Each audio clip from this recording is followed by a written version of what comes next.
آج جو واقعہ بیان کرنا ہے ہم نے، حضرت سیدنا واثلہ بن اسقع رضی اللہ تعالیٰ عنہ فرماتے ہیں، ہم صفہ میں رہائش پذیر تھے، یعنی یہ اصحاب صفہ میں سے تھے۔ رمضان مبارک کا مہینہ تشریف لے آیا، ہم نے رمضان مبارک کے روزے رکھے۔ جب افطار کا وقت ہوتا تو ایک ایک آدمی آتا اور ہم میں سے ایک کو اپنے ساتھ لے جاتا اور شام کا کھانا کھلاتا۔ اسی دوران ہم پر ایک رات ایسی بھی آئی کہ افطار کروانے کے لیے ہمیں کوئی لینے نہیں آیا۔ ذرا غور کیجئے ناظرین، ہم افطار گھر کرتے ہیں، اصحاب صفہ اس انتظار میں ہوتے، صحابی رسول تھے، پیارے آقا کے قریب رہتے تھے، مگر ویٹ کرتے تھے کہ افطار میں کوئی لینے آئے گا اور افطار کروائے گا۔ ایسی غربت تھی۔ کہتے کوئی افطار میں لینے نہیں آیا، ہم نے دوسرے دن بھی روزہ رکھ لیا، یعنی رات بھر کچھ نہ کھایا، دوسرا روزہ آ گیا۔ اگلی رات آئی، پھر بھی کوئی نہ آیا۔ چنانچہ ہم بارگاہ رسالت میں حاضر ہوئے، اپنے معاملات کی خبر دی۔ پیارے آقا علیہ الصلوۃ والسلام نے اپنی ازواج مطہرات کی طرف یہ میسج بھجوایا، کیا کھانے کو کچھ ہے؟ انہوں نے عرض کی، اللہ عز و جل کی قسم، ہم نے اس حال میں شام کی ہے کہ ہمارے پاس کھانے کی ایسی کوئی چیز نہیں جسے کوئی جاندار کھائے۔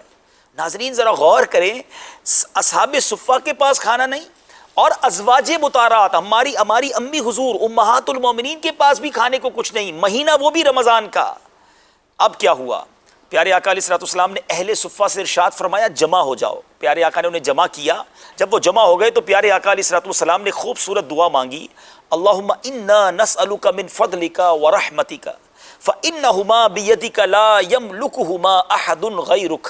اے اللہ عز و جل، ہم تجھ سے تیرے فضل اور رحمت کا سوال کرتے ہیں، بے شک یہ دونوں یعنی فضل اور رحمت تیرے ہی قبضہ قدرت میں ہیں اور تیرے سوا ان کا کوئی مالک نہیں۔ چنانچہ کچھ ہی دیر گزری تھی کہ کسی نے اندر آنے کی اجازت طلب کی۔ جب وہ اندر آیا تو اس کے پاس ایک بھنی ہوئی بکری اور کچھ روٹیاں تھیں۔ میرے آقا نے اسے رکھنے کا حکم ارشاد فرمایا، ہمارے سامنے رکھ دی گئی، بھوک بھی بڑی تھی، ہم نے خوب پیٹ بھر کر کھانا کھایا۔ پیارے آقا علیہ الصلوۃ والسلام نے پھر ارشاد فرمایا کہ ہم نے اللہ عز و جل سے اس کے فضل اور رحمت کا سوال کیا تھا، بے شک اللہ عز و جل نے اس رحمت کو ہمارے لیے جمع کر رکھا ہے۔ ناظرین یہ ایک واقعہ ہے، لیکن اگر صحابہ کرام کی سیرت پڑھیں، بڑی غربت، بڑی تنگی کے ساتھ یہ زندگی گزری ہے، مگر شکوہ نہیں تھا۔ غور کیجئے کہ افطار کے لیے کچھ نہ ہو اور دوسرے دن بھی بھوکے روزہ رکھنا پڑ جائے۔ آج ہمارے گھر میں کوئی آئٹم کم ہو جائے نا، اس میں شکوے ہیں، شکایات ہیں، دوسروں کی نعمتیں دیکھ کر غم زدہ ہو جاتے ہیں۔ ایسا نہ کریں۔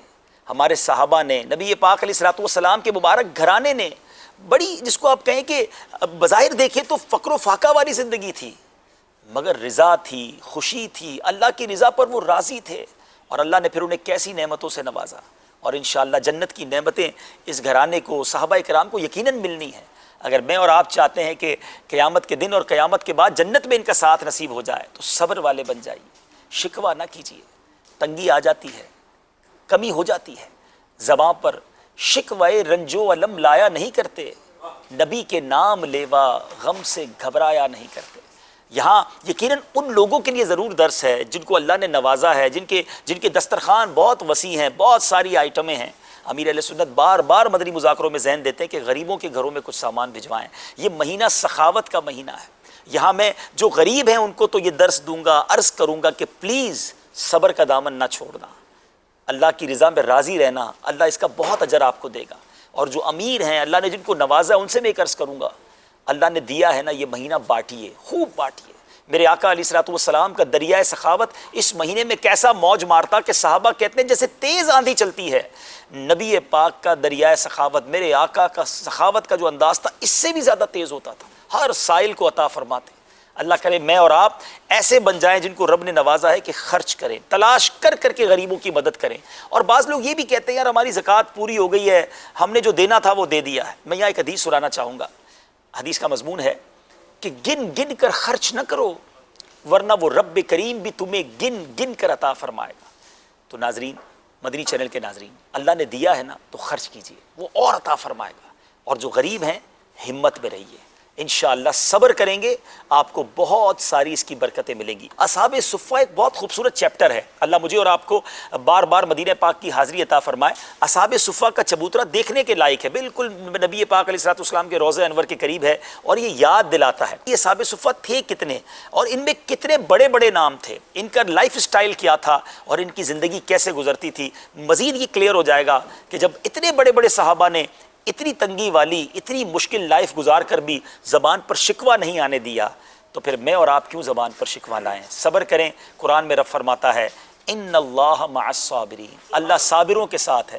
جس کے ساتھ رب ہو جائے اس کی مشکل پھر کیسے رہے گی؟ صبر نہ کر کے ہم رب کے ساتھ کو گویا محروم ہو جاتے ہیں۔ صبر کر لیں، رب کا ساتھ ہو جائے گا تو بیڑا پار ہو جائے گا۔ الحمدللہ رمضان آ گیا۔